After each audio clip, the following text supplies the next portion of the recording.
Welcome to Hiraeth, the home of modern Welsh politics. What do Thomas Paine, Napoleon, Richard Nixon and now Mark Drakeford have in common? Well, they're all proponents of a universal basic income. And following the stunning victory of Welsh Labour in the recent Senedd election, the Labour government in Wales has announced the pilot of a universal basic income. But will a UBI make a difference in Wales? Will what the Welsh Government offer be universal? And do they even have the power to offer it? Could this trial that we're about to have in Wales do more harm than good to those who propose a UBI? Tonight, joining me and Kerry to discuss the situation in Wales and the lessons we can learn from Scotland, we have Jonathan Rhys-Williams, founder of UBI Lab Wales. Hello, Jonathan. Hello, Matt. And we've got Coryn Barclay, who's on the steering group of the Scottish Citizens Basic Income Feasibility Group. Hello, Coryn. Hello. Hello. So let's start off with a really simple question for those who don't know. Coryn, what exactly is a universal basic income? Essentially, the general concept of a basic income is based on offering every individual, regardless of existing welfare benefits or earned income, an unconditional regular payment. Jonathan, obviously, the UBI Lab has been proposing UBI in Wales for quite some time now. What do you believe could be achieved by this, well, either the UBI pilot or UBI in general in Wales? From my perspective, at least, the reason I got into this idea was because I think it's not a magic bullet. I think it's important to make that clear. But I think that it could certainly help alleviate poverty here in Wales and in the United Kingdom if it was adopted there as well. I think it could, and we've seen this from past trials, that it could significantly improve physical and mental well-being. I think it could encourage entrepreneurship, and I think it could improve educational attainment as well. And finally, I think is important to mention, I think that it could move us away, or at least I hope it could move us away from an economy that's obsessed with jobs and growth, and one that has well-being at its heart. So I'm well used to in policy development, Coryn, looking at Scotland and then taking it and making things work in Wales. I did some work on carrier bags, which followed a Scottish model, and then Wales made it work. But can you tell us a little bit about the Scottish experience and the Scottish pilot, which we've all been reading about recently? Citizens' income is a sort of policy idea which has kind of come to the fore in recent years in the public interest, not just in Scotland, but across the world as a sort of potential solution to reducing poverty. And our starting point was, the levels of poverty and inequality are stubbornly high in some of our local communities. And like other areas of the UK, we've had local fairness commissions that have provided a focus for considering innovative solutions for creating a fairer society and an economy centred on well-being. The Fairer Fife Commission in 2015 probably marks the starting point for some of our work in Scotland. It recommended that Fife should look to select a town in which to test out a local pilot of basic income. And following that, we started to engage with leading experts on basic income in Scotland and around the world with the support of civil society, including the RSA, Carnegie UK Trust, and around that time, Citizens Basic Income Scotland advocacy network was established at the start of 2017. We started those conversations about what would that actually mean in practice to design a local pilot. But by that stage, other local authorities in Scotland, including North Ayrshire, Glasgow and Edinburgh, had also begun those conversations. The four local authorities came together to explore how we might do this collectively. And then in September 2017, the Scottish Government, through its Programme for Government, said that it would support the local authorities to undertake a feasibility study. So it was a very different role, actually, supporting that innovation that had come through local councils and then, say, Scottish Government enabling that. So for over 2 years, we had a unique partnership of the four local authorities, Fife Council, North Ayrshire Council, City of Edinburgh Council and Glasgow City Council, together with Public Health Scotland, and supported by the Scottish Government and the Improvement Service. And we worked together to explore the feasibility of a citizens' basic income pilot in Scotland. Thanks for that. I don't know where we are in Wales, Jonathan, with a lot of this. Have we had anything to set us up like that kind of commission, or has the announcement from Welsh Government really taken you by surprise as it has others?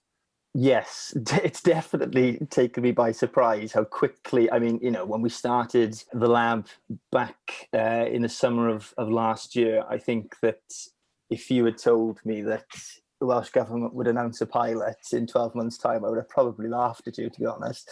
It was a long-term ambition, and I think there's clearly been work done on this, and of course it's very helpful, of course, that Scotland have done a lot of work, because there's a lot of parallels there with us, with Scotland. But the Future Generations Commissioner has collaborated with Autonomy, and they've drafted a report, and we had some input in that. But I think that, well, at least I hope that now that we've made this announcement, that Welsh Government will start to engage with groups like ourselves, for example, in order to have some input, so that they have people, not just policymakers in government, for example, but people on the ground who really care about this are having some sort of input into it. So I think it's pretty fresh, and it's quite exciting, and we'll see what happens now with obviously the announcement.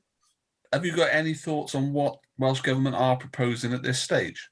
Well, there's been some murmurs, haven't there, that it's going to be aimed at carers, and I think it's important to make clear that any pilot is a win as far as we're concerned, because I think that you can learn from it.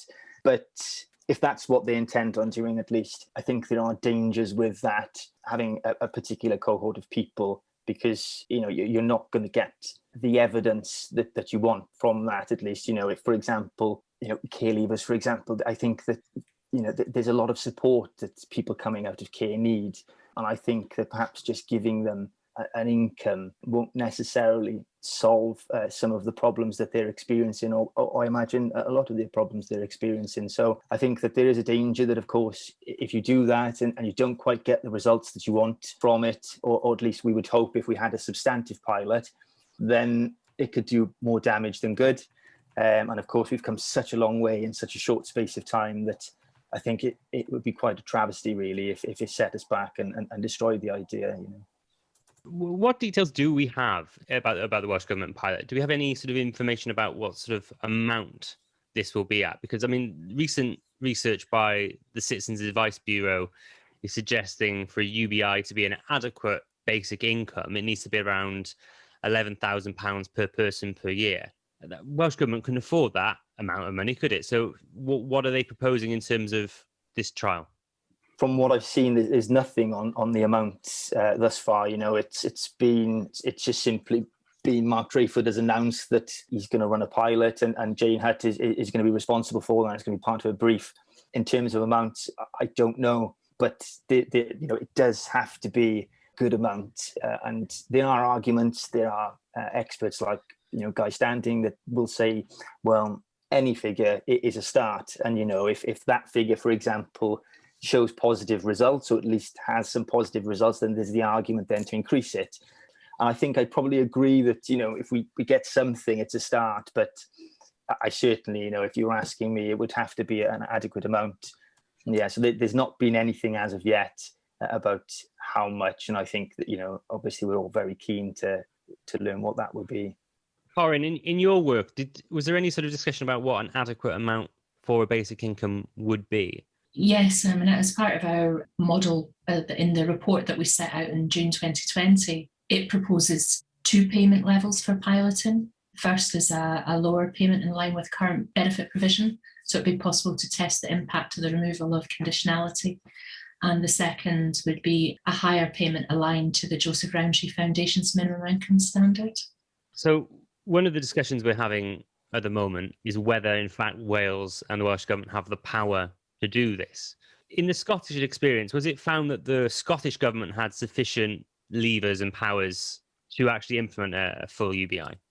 So we launched a report in June 2020, and it sets out some of the most detailed and comprehensive research into citizens' basic income pilot available anywhere in the UK. Alongside that, we commissioned research exploring potential benefit interactions, and economic modelling of the potential impacts of a Scotland-wide CBI. We also look to learn from pilots in countries with similarly developed social security systems. So we look particularly at Finland, the Netherlands and Ontario in terms of what we could learn in designing local pilots in Scotland. Through our report, we've set out a proposition for how local pilots should be trialled in Scotland. And we believe that a robust and well-designed pilot would provide an invaluable opportunity to test and evaluate the effects of CBI within the Scottish and wider UK context, and particularly the impacts that a CBI would have on poverty. But you're right, in that research concludes that whilst it's desirable to pilot a CBI in Scotland, it's currently not feasible due to substantial challenges associated with institutional arrangements. So in short, at no one level of government can pilot a CBI without substantive and complex legislative, technical and delivery changes. So the stage we're at just now is that how our feasibility study can contribute to wider discussions on society and a wellbeing economy in Scotland and across the UK. John, what do you make of that? Because obviously Wales has a less powerful devolved parliament than Scotland. I mean, we don't have powers over welfare and taxation. Well, we have some taxation powers, but we certainly don't have the same level as Scotland. We don't have powers over welfare. And even if we did, Mark Drakeford has said he is, not keen to change the welfare and taxation systems we have in Wales. With that in mind, are you at all concerned about, even though the Welsh Government have promised this, they'd be able to implement something like this?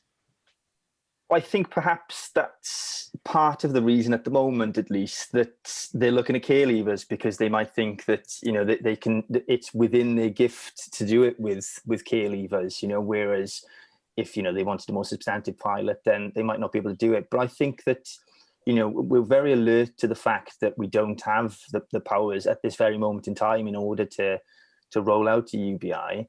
For people like myself who are campaigning for this, it's in order to get a pilot, we don't necessarily need to devolve all of the powers, all of the taxation powers, all of the benefit powers. What we do need is HMRC, DWP to sign off as to have the distributive powers in order to roll out a pilot. So, for example, we would need the authority from them if we were to have a pilot to say, well, participant number one, if they were on universal credit, we can change that so they no longer get the employment means tested benefits, and instead they would get this unconditional income instead. So I think it's not, the hurdles are not as high as some might think they are. It's important now that the likes of Beth Winter has put out this early day motion, for example, asking Westminster to allow us to do this. And I think you made an important point, actually, Matt, in terms of, we have some taxation, income tax powers, and people say, well, it's really unlikely that you're going to get the Tories to allow us to do this in Westminster. But I think the rebuttal to that is that, well, actually, the income tax powers that we were given were under a Tory government. They were in, I think it was 2016 that we were given those taxation powers. So I think that it's not beyond the realms of possibility. And I think it's, like I said, it's down to campaigners such as myself who really want to pilot this, and all we're asking is to pilot it at the moment, to test whether or not this is a good idea or not, which some of us, like myself, are convinced it is, to do it. So yeah, it's a challenge, but I think it's one we're all up for. Oh, and I don't doubt for a second that, you're willing to take that challenge on. But I mean, Cameron's Conservatives are a bit of a different prospect to Boris Johnson's Conservatives in terms of their desire to centralise, right? Yeah, I think so. But I think also, Boris Johnson's this great populist, isn't he? So if you get a focus group together and they all say this is a great idea, you never know that he might actually do it. So the opinion polls change. And I think the Future Gens Commissioner commissioned a poll through Survation that said that 69% of people in Wales actually want this to happen. So, it's, like I said, I don't think it's beyond the realms of possibility. I completely accept, you're absolutely right, it's a completely different beast, Boris Johnson's government. And I suppose the argument is that, well, this is fantastic movement of independence happening in Wales at the moment, and it's really exciting to watch. It might be his thinking, well, if we give them this bit of rope, it might put out that fire a little bit as well, you know. So again, you know, I think it's a huge political question, isn't it? And again, like I said, I don't think it's beyond the realms of possibility. So I'm a member of the Green Party, so the UBI principles have been something I've been supporting for some time now. But when I was originally reading about it, I wasn't convinced. And we had a really good blog written for the podcast this week, which was exploring issues against UBI. You know, are either of you able to talk us through just that quick kind of, why is UBI beneficial? You know, it's not just going to make the rich richer. You know, will it really be able to address the issues of poverty in society that we've got?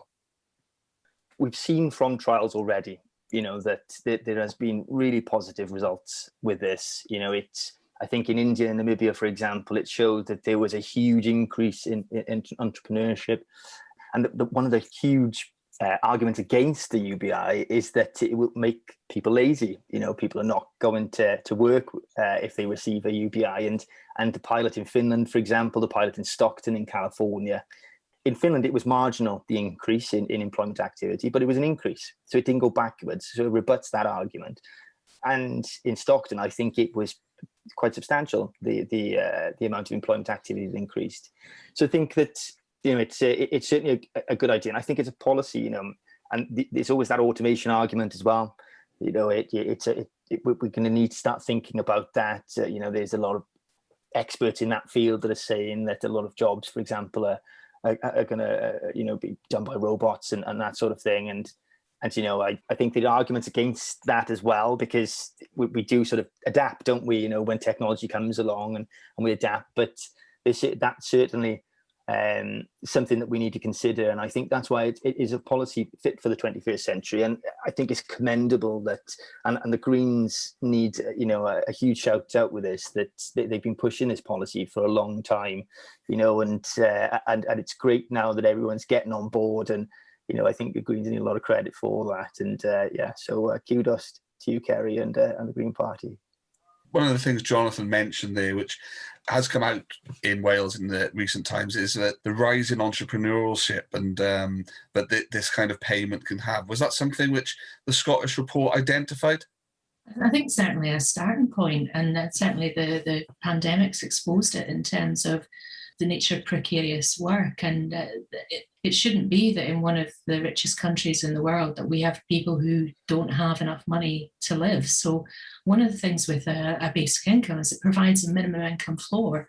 And again, it's like the water, it lifts all boats, and it gives people more money to spend in local economies. It gives people choice about what they do. It gives, you know, there's an emancipatory effect in terms of you know, financial control and things. So for people to have the choice about how they spend their time, it also values caring and other responsibilities as well that are not treated as jobs and monetary things, but probably arguably have a greater value to society. And it would encourage more, you know, volunteering, encourage more caring. Again, there's the sort of reciprocity principle as well, that if you treat citizens in a certain way, and, you know, in a way that you ensure that they're sort of provided for them, then citizens will give back as well, rather than it being the kind of model that we have. And I think part of the conversation just now is just imagining that there is a different way of doing things than we are currently doing that would actually be better in terms of that well-being economy, and better prepare us for some of the future challenges. I don't want to put either of you on the spot, but one of the things I was looking at in researching for today's pod was the cost to society that a UBI would be able to offset. So the costs around crime, poor health, poor housing, the things you'd hope a UBI would look to address, and therefore reduce the burden on society. I was really struggling to find a UBI-related figure. I was finding billions upon billions of cost to society from poverty. Have either of you got any figures you can let us have on what this could actually save the government rather than what it's going to cost? Not specifically figures, but just to say that the model that we propose in Scotland is a saturation pilot based on focusing on a local community and looking at those community effects. And the Ontario study gives an example of that, and building on Dauphin, Manitoba in the 70s, where they did really good work and then they forgot about the files for 30, 40 years before they then actually did the analysis and saw what it had saved in terms of health services and so on. I think the figure at the moment in terms of administering benefits is something like 7 billion before they give out a penny. So it's a huge amount of money, isn't it, that we're paying out in order to just work out who deserves what. So I think that by having this UBI, and I think it's worth mentioning that to begin with, you would still have housing benefit and disability benefit, and they would need reform in themselves until you had this universal basic income that could cover those costs, for example. But you would do away with a significant chunk of that. And as Coryn just mentioned, in terms of the gains that we have from physical and mental well-being, the strain that would then reduce on the NHS, you would save a colossal amount of money in terms of that as well. And also, I think, when you have people who are less stressed, because the financial anxiety is a massive thing, and I think it's something that isn't talked about quite enough. And if you have people who are less stressed about whether or not they could put food on the table tomorrow, or they could pay their bills, for example, then they're happier, they're healthier, they're going to be more productive people, which will inevitably mean that they're more productive workers as well. And I know that quite doesn't square with, we're trying to move away this obsession about jobs and all the rest of it. But at the same time, that's going to help the economy. And in particular, going back to the point about, the NHS, they're going to need all the help they can get in the coming years, particularly recovering from COVID. So, I think that's an important point to make. Just to clarify that, John, the 7 billion cost of administering welfare, that's UK-wide. Please tell me that's not just Wales. Yeah, definitely UK-wide. Yeah, Kerry. Yeah. No, because one of the things I found this afternoon was that, in Wales, Public Health Wales report on Making a Difference says that poverty and poor health in Wales, just in the mental health field, costs us 7.2 billion a year. I'm just trying to get that offset in to make the argument. The figures are incredible. And just to quickly say that it's incredibly expensive to be poor. You buy clothes that are cheaper, that don't last very long, for example, which you end up having to buy more of then. So it's like I said, expensive to be poor. So that's important to point out as well. Just to add that £1 in £5 of public expenditure in the UK goes on dealing with the consequences of poverty. So if you alleviate poverty, you can have a very different set of public services by making things universal, to say they're cheaper to administer, and there's no stigma attached to that sort of means testing and so on. Sorry to be a bit of a grumpy old trade unionist, but I'm going to put that hat on now. To what extent is that £7 billion you talk about people's jobs, people who work in administering welfare payments, etc.? So, you say it's offset, but are you just saying we're just going to get rid of these people from their jobs? Just to clarify, I'm also a grumpy trade unionist as well, Matt. I'm a GMB member. All the bureaucracy that's involved with administering benefits, it's not just people and all the rest of it, but there's as well what you need to think. I think what's also considered in that as well is the errors as well through administering benefits. So, there of course, admittedly, that if you are trimming this away, then they may potentially be. Well, there will be job losses in that. But I think that it's important then, and it's a responsibility of government to find, people, or those people, the opportunity to retrain into different sectors as well. They're all civil servants. They might be able to do something, somewhere else, for example. So there is that, and it's the same with anything, isn't it? Any sort of advancements and all the rest of it. There's always that worry of job losses. So completely with you on that as a fellow grumpy trade unionist. UBI Lab Wales got 25 of the 60 sitting Senedd members to sign up to their pledge, but that is, that's short of a majority, right? Are you convinced that you would get over that threshold now? Or are you still worried that it may struggle to get complete political support? Well, I think that we've got a majority with the progressives, so that's important to point out. And it's cross-party, which is good. Because it's always good to have these progressive alliances as well. But I think it's important to note that Mark Drakeford himself has said that he's a fan of the idea, but he didn't sign the pledge. There's 26. Behind closed doors, if you were to ask some people in government, for example, if they were supportive of the idea, they would tell you yes.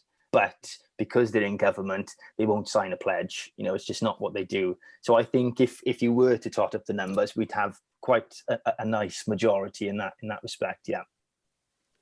Coryn, what about the Scottish Parliament? Obviously, we've been so focused on whether that had a pro-union or pro-independence majority that we've from Welsh perspectives anyway, we've not asked questions like, is there a majority in favour of universal basic income in the Scottish Parliament? With the sort of recent elections, the SNP have the majority of seats, but still a minority. But together with the Greens, then there's that both SNP and the Green Party had a commitment to sort of basic income within that, particularly focus on a minimum income guarantee, which might be something that we see more activity around in Scotland in the near future in terms of what can be done within sort of existing powers. We have, through the process, engaged with the cross-party group in the Scottish Parliament on basic income. Basic income is one of those things that actually cuts across parties for different reasons. It appeals to different parts. But that's been really helpful in terms of raising awareness of the benefits of a basic income across the different parties and across different parliamentary portfolios in recent years. In our script, Matt tells me that a Dr. John Ball suggests that any scheme that isn't carefully constructed and carefully targeted will fail. And actually, I share those concerns as well. I am nervous about what was being announced in Wales, but if it isn't a fully functioning UBI scheme, or certainly of a certain level, it might really hurt the idea of basic income. Do you share those concerns, or are you comfortable? Well, I said earlier, didn't I? If it is this care leavers idea, then I do worry. It's sort of bittersweet, isn't it? We've got this announcement that there's a pilot, and then it comes out, and it might potentially just be for carers. Think, is this the right thing? And like I said, those people need support, and I think it's right you're looking at supporting those people. But in terms of a universal basic income, one of the central features of it is universality, and you're never going to get a wholly universal trial, for example. But you want to try and get to that, or close to that, as you possibly can, by having children, pensioners, employed, unemployed people, so you can test all of these different cohorts of people. So it does make me nervous. It definitely makes me nervous about this, and hopefully, Mark Drakeford and his government and his advisors, for example, are open to having these conversations with, hopefully, the likes of UBI Lab Wales and other organisations are really pushing the idea as well. I think that it's important that they engage with people on the ground, as I mentioned. So it does make me nervous, Kerry, I'll be honest with you. Was that something supporters in Scotland, Basic Income Scotland, Coryn, was there that trepidation as well, that unless you can do this in the right way, it would be damaging to the idea of the scheme? As some basic advocates would say, the devil is in the detail of the schemes within this. So the model that we've proposed aims to understand the impact of a basic income on poverty, child poverty and unemployment, as well as health and financial well-being and experience of the social security system. And our preferred model is based on 5 key principles. It's universal, it's paid to all, it's unconditional, there's no requirement to search for work, it's individual, it's not paid to households like universal credit, it's periodic, it's paid at regular intervals, and it's made as a cash payment. And some of the things, in other parts of the world that sets out as basically don't meet all those criteria. So in some ways, the model we've set out is sort of aspirational to be able to try and fit with those. But say we've taken account of things like interaction with the benefit system to look at what benefits should be continued alongside so it's not as if you scrapping it completely. It's looking at how can we test this out alongside the current system that we have to help point to how we could do things in the future. It's important to note that if we don't get the pilot right, then it will put the idea back years, decades, potentially completely cripple the idea, and when we've been campaigning and we've come so far, like I said, it will be a travesty. But also, it's important to note that we shouldn't let the perfect be the enemy of the good here.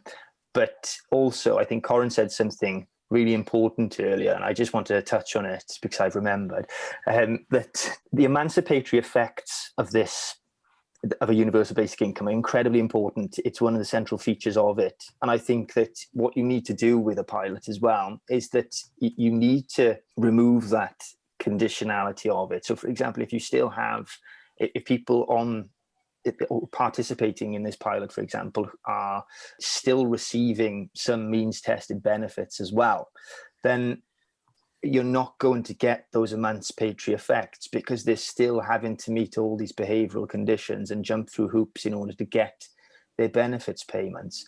So I think that what this pilot needs to do is replace that, so it does free them up to do the things that they want, so that we get that empirical evidence that we desperately want to prove that this is a good thing.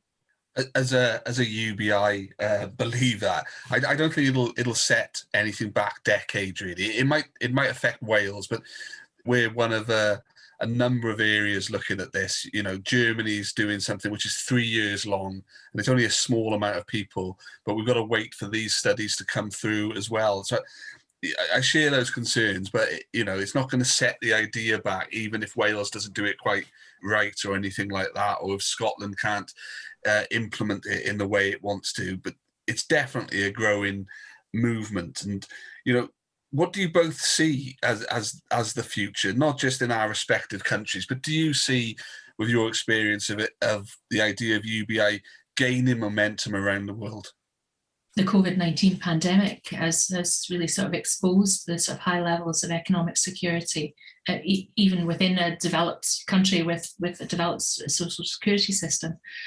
While our research wasn't specifically focused on the economic and social impact of COVID, it's certainly helped people appreciate why this is an idea worth considering. Just to say also that they don't need to do pilots of basic income to show that it's a good idea and it would be beneficial. But if we do them, then there's a lot of learning that we can take from them that can help to shape a more sort of universal rollout of a scheme in the future.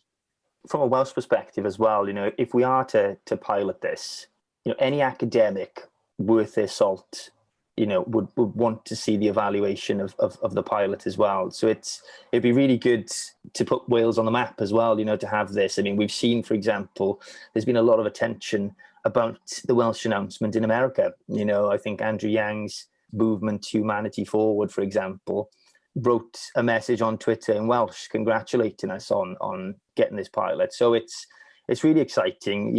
Everyone in the space is really excited about it, and I think that, as Coryn said, that there's a lot of learning that we can do from it.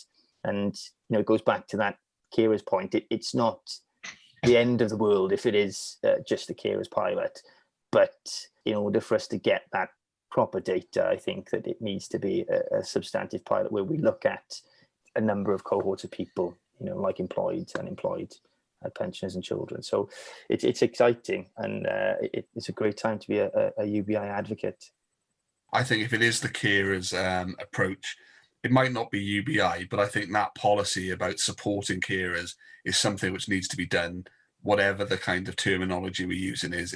So it's a fantastic idea to try and alleviate whatever kind of issues people who are leaving care have got. So that's got to be welcomed, whether it's UBI or not. Yeah, completely agree with you there, Kenny. Absolutely. Just to add that as part of the Scottish feasibility study, we've done a lot of work on not just the design of the pilots, but also the evaluation, whether they're capable of being evaluated. And we think that we've put forward so that will be able to show impacts at a community level and an individual level within a sort of given time frame.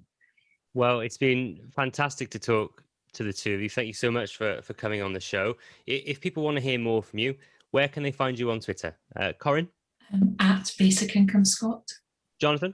At UBI Lab Wales. Wonderful. Thank you very much for coming on. And if you want to hear more from us at Hiraeth, please don't forget to find us on Medium at HiraethBlogCymru, on Facebook at HiraethBlogCymru, and on Twitter at HiraethBlog. Thank you for listening to Hiraeth. If you like what you heard, please don't forget to subscribe, rate, and review.